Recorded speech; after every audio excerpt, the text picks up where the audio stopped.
ici nous sommes à Gustave Roussy, je m'occupe de scénologie, donc je suis oncologue médicale. Et la médecine personnalisée, aujourd'hui on dit plutôt médecine de précision, bien que certains considèrent que c'est un oxymore, est vraiment quelque chose qu'on utilise dans tous les champs de notre médecine oncologique aujourd'hui. Donc du diagnostic jusqu'aux décisions de prise en charge, à tous les stades de la maladie, c'est quelque chose qui est très très présent.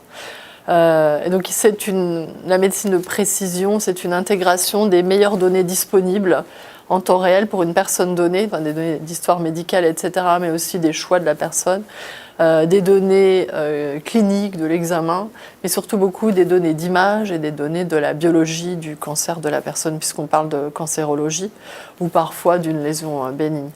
Et donc la médecine de précision et l'intégration de tout ça dans une discussion pluridisciplinaire, mais aussi avec la personne pour prendre la meilleure décision possible pour traiter le cancer, pour guérir cette personne ou pour, si jamais ce cancer n'est pas guérissable, pour faire en sorte qu'elle vive le plus longtemps et le mieux possible.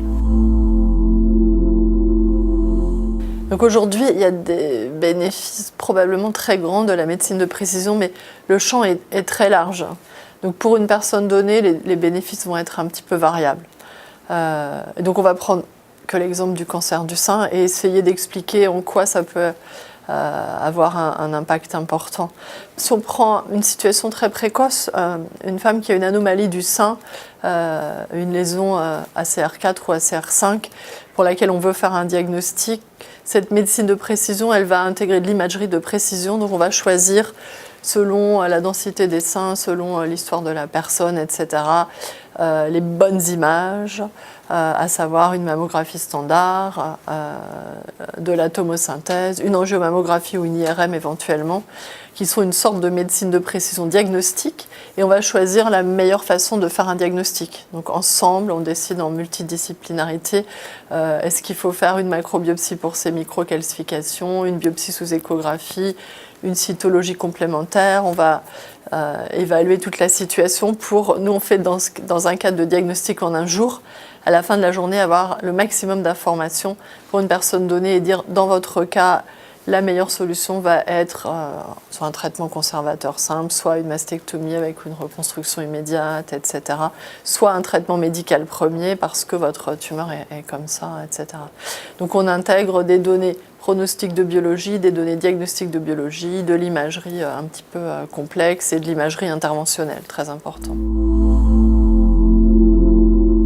Alors une société telle que GE nous apporte déjà beaucoup. Mais évidemment, on a de grandes attentes. Parce qu'en fait, on espère beaucoup de la médecine de précision demain. Finalement, il y a beaucoup de choses qui sont déjà là, mais pratiquement tout reste à faire. C'est-à-dire que petit à petit, on avance dans un champ avec de plus en plus l'identification d'une situation avec une réponse particulière, un traitement particulier adapté, etc. Mais ce n'est pas quelque chose qui est encore bien généralisé. Et donc, nos attentes sont une collaboration très forte avec la clinique et la biologie dans le diagnostic, dans le monitoring du traitement, dans les choix thérapeutiques, dans le pronostic et plus d'utilisation des images. Parce qu'en fait, on s'aperçoit, mais vous le savez bien mieux que moi, que globalement, on utilise une très faible capacité de ce qu'on pourrait faire en termes d'image, en termes de prédiction, de pronostic, etc. Et que clairement, on pourrait faire bien mieux. Donc de l'image diagnostique, donc on attend beaucoup évidemment de l'intelligence artificielle, de la réanalyse d'images, etc. Et de la capacité d'interaction image, biologie et image-image, parce que finalement, quand même, globalement, les images ne se parlent pas beaucoup entre elles pour l'instant. Donc on aimerait bien que vous soyez capable de nous aider et de vous aider à ce que les images se parlent plus entre elles et qu'on puisse combiner les données de diverses imageries pour donc que ça soit PET scanner ou scintigraphie, etc. Plus de l'imagerie 3D en général, avec l'aide de toute l'imagerie interventionnelle. Donc non seulement pour guider les biopsies, pour guider la biologie, pour voir comment le cancer est hétérogène, mais également pour mieux évaluer, mieux nous aider à définir très précocement si un traitement va être efficace ou pas.